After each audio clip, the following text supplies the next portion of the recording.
What's up, everybody? Today I'm taking a look at some combat tactics from the game Mage Knight board game. Now in this game, combat is pretty tricky, so I wanted to go ahead and explain some of the details of it and see if it makes some sense to you. For this example, I'm going to be explaining combat against three different types of orcs. We're going to be looking at the prowlers, the diggers, and the ironclads. And the first thing I want you to notice is that all of them have an armor of 3. So it seems pretty simple to knock these guys off. You just need to have an attack strength of 3. And if you have it in the first phase, that's even better. You can just wipe them right out. I'll show you what I'm starting with here. In the source, I have a gold die, red die, and a white die. And this gold die is useful because obviously it's a day round. You can see I have the day side of the board up. So that gold mana will represent any of the 4 basic colors of mana.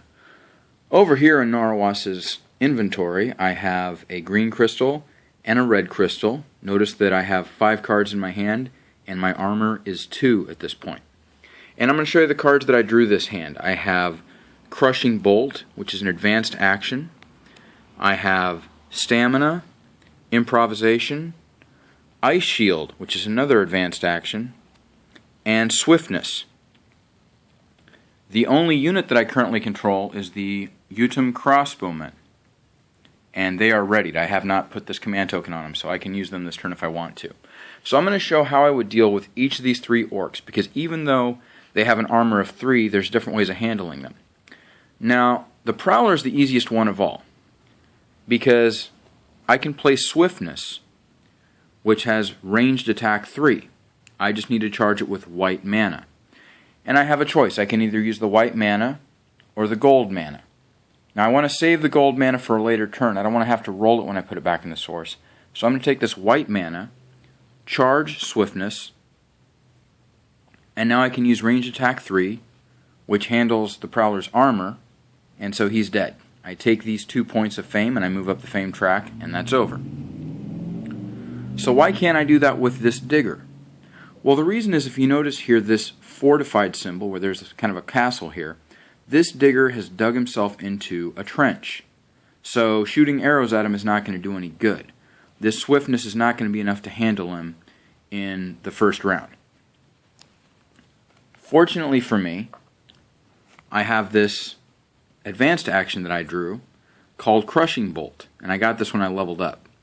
Crushing Bolt has the ability Siege Attack 3. It's a green card, which means I need green mana to charge this, but Siege Attack 3 will handle the digger, because even though he's fortified and the ranged attacks are useless against him, in fact they're not even inefficient, they're completely useless. You cannot use ranged attack in the first phase of combat. I can use Siege Attack against him, and 3 points of Siege Attack would be enough to kill the digger. Now the problem is, I need to come up with green mana. So I have a couple options. I can either take this gold mana from the source and set it to green and then charge this card, or I can save that gold mana, go here to my inventory and take this green crystal and charge it that way. And then this green crystal turns into a mana token, and at the end of my turn I have to get rid of it. So I have to decide, but I have 2 options of doing that, and that would be enough to kill this digger. Now the ironclad is a little bit trickier, because the ironclad has this fist icon here, which means he has physical resistance. So in the first phase of combat, unless I had a way to spend green and white mana, I wouldn't be able to do what I just did, because I would need 6 points of attack to handle that armor of 3. Now in this particular case, I do have enough. I can use the gold mana or the white mana from the source to charge this one, and I'll go ahead and use gold mana. And I can use this green crystal from here. But let's say I didn't want to do that. For some reason I need to save the green crystal for later, or I don't want to use this gold, so I want to find another way of doing it. In that case, I wouldn't even bother with the first phase. I wouldn't use any ranged or siege attack. I would just go ahead and block his attack of 4. Now as you'll notice, I really need to block this 4 because he has brutal. That's this red skull here. That means that if I can't block 4 points of attack, I'm going to take 8 points of damage. And remember that I only have armor of 2. So I would take 4 wounds to my hand, which would be really bad because that means of the 5 cards I have in my hand, 4 of them are wounds. And I don't want that. So I have a number of different options here. One thing I can do is play improvisation and charge it with red mana. It's a red card, so it would require red mana. And that says discard another card from your hand to get several different things, but you can get block 5 as one of those. You can get move 5, influence 5, attack 5, or block 5. I only need 4 points of block, so one of those is going to be wasted, but I would take this card, stamina, discard it, and then I would have 5 points of block. At that point, I would still need to come up with 6 points of attack to beat an armor of 3 because of the physical resistance. And I have a number of ways of doing that. I can make any combination of cards. And don't forget that I have these Udam crossbowmen here. I can spend them for attack 3, and then I can use either of those other cards, either Swiftness or Crushing Bolt, charge either one of these with mana, and be able to play them.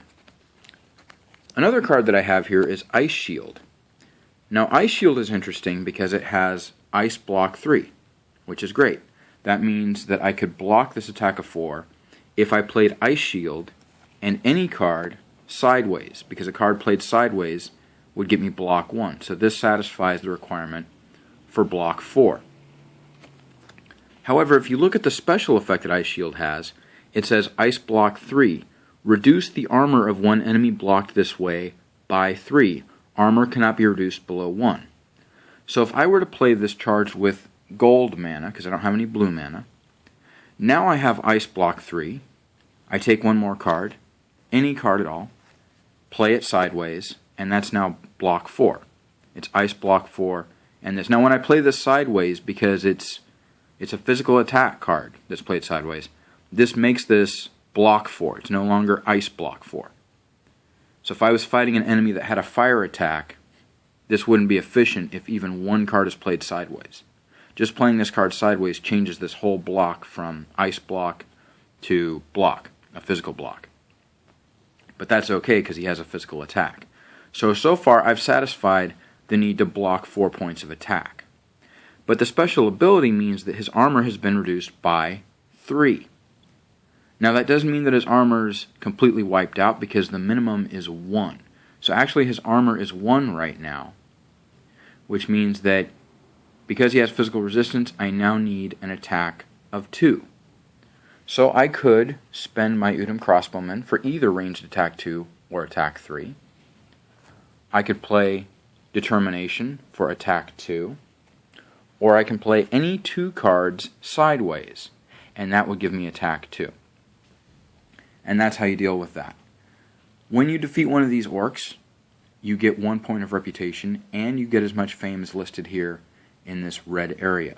But I just wanted to explain that to show how, even though the armor is 3, there are 3 different ways to handle it when you have to worry about fortification and you can't use ranged attacks in the first phase, or when you have physical resistance and your physical attack is only going to be cut in half. It's going to be 2 points of attack, does 1 point of damage. If you have an odd number, for example, let's say I had 5 points of attack, that would still be knocked down to 2 because you count it, you cut it in half and then you round down. It's kind of like saying if you have 5 white socks, how many pairs of white socks? You just have one that's left over, and unless you're one-legged, you can't use that. It's not going to work. So that should explain a little bit about the combat. In a later video, we'll talk about elemental resistances, where you have ice and fire resistance, or you have an ice, fire, or cold fire attack.